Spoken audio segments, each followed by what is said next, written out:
Hello Sir Red, at ako po ay isa sa mga bagong subscribers ninyo. Palagi po ako nakikinig sa podcast ninyo at ngayon naman po ay excited na mapakinggan ang sarili kong kwento. Bata pa lang po ako ay kinuha na ako ng OFW kong mga magulang para tumira sa maliit na bansa sa Middle East at doon na ako lumaki. Madalas kaming palipat-lipat ng bahay doon dahil ang papa ko ay laging naghahanap ng mas maganda naming matitirhan. Lahat naman ng mga natuluyan po namin ay naging maganda at meron talagang mga masasayang memories. Pero meron pong isang bahay na hanggang ngayon kapag naiisip ko ay kinikilabutan ako. 14 years old po ako nang lumipat kami sa isa na namang bagong bahay. Nilibot namin ng kapatid ko at nagandahan talaga kami doon. Isang malaki na bedroom, may sala at kitchen, tapos sa likod ay meron pa pong espasyo para sa gardening at sa laundry.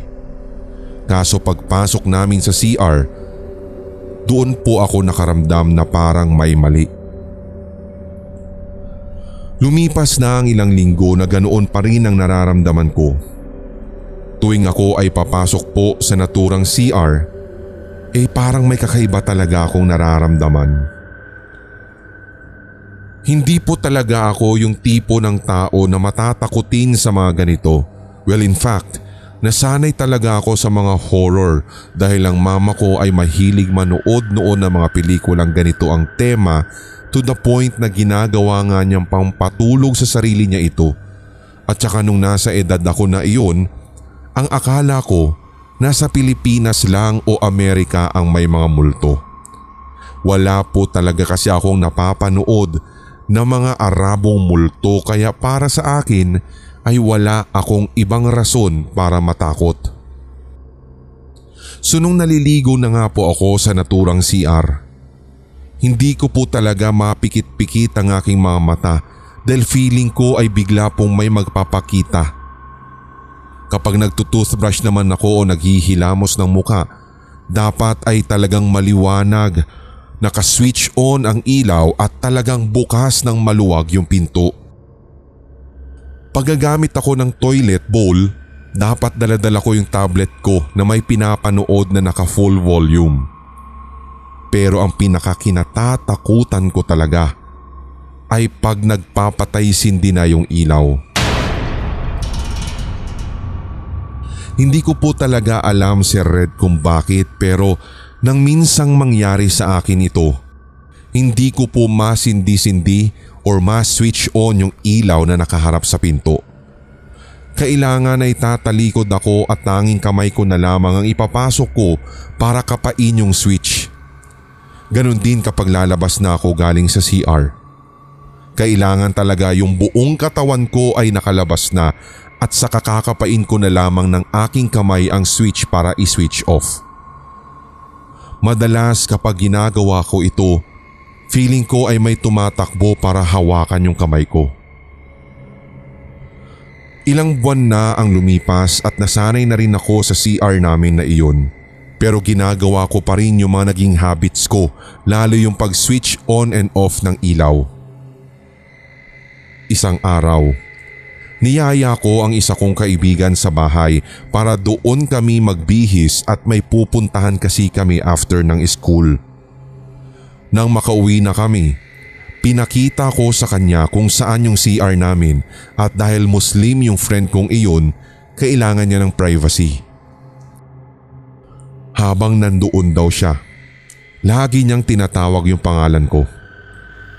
Lumalapit naman ako para tanungin kung ano ang kailangan niya, pero kapag naroroon na ako malapit, ang sinasabi niya ay wala at saka tumatawa. Weird po talaga para sa akin yung naging behavior niyang iyon dahil hindi naman siya yung talagang tipo ng tao na punong-puno ng joke sa katawan. So nung eto na nga't pumunta na kami ng mall, tinanong ko siya kung anong klaseng trip yung ginagawa niya kanina sa CR Pero lagi niya lang sagot ay wala lang yun. After ng 1 taon sa bahay na yun, lumipat ulit kami sa mas malapit sa school. Nakwento ko sa mga kaibigan ko ang lipat namin at sagot ng Muslim friend ko ay mabuti naman. Nawirdohan na naman ako sa komento niyang iyon bagamat napakaikli lang, kung kaya't napatanong ako kung ano ang nais niyang puntuhin.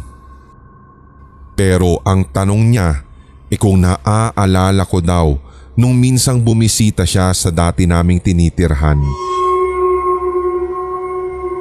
Doon lang din po niya inamin si Red na may third eye pala siya. Sa kanyang kwento, sa eksaktong corner kung saan ko nararamdaman yung pangingilabot, in particular malapit sa toilet bowl, ay meron daw pong batang lalaki na nakatingin. At nung time na siya ay nagbibihis doon, siya daw ay tinititigan ng husto na para bang nagtatanong sa mga mata yung batang multo kung sino siya. Nung palabas na daw po siya, bigla rin itong tumayo. Ayaw daw niyang sabihin sa akin yung pangyayaring iyon dati dahil ayaw din niya akong matakot sa sarili naming bahay. Nagulat na lamang ako noon kasi never kong ikwento sa kanya yung mga nararamdaman naming weirdo sa CR namin sapagkat kilala ako ng mga kaibigan ko na matapang, kaya nahihiya talaga ako na sabihin sa kanila na meron akong nararamdaman na multo at talagang ikinakikilabot ko ito. Doon ko rin po napagtanto si Red na tulad nga kanina, hindi lang pala sa Pilipinas o Amerika merong mga multo. Maraming salamat po sa pagpili at pagsasalaysay ng aking totoong kwento. Itago niyo na lang po ako sa pangalan na Keso.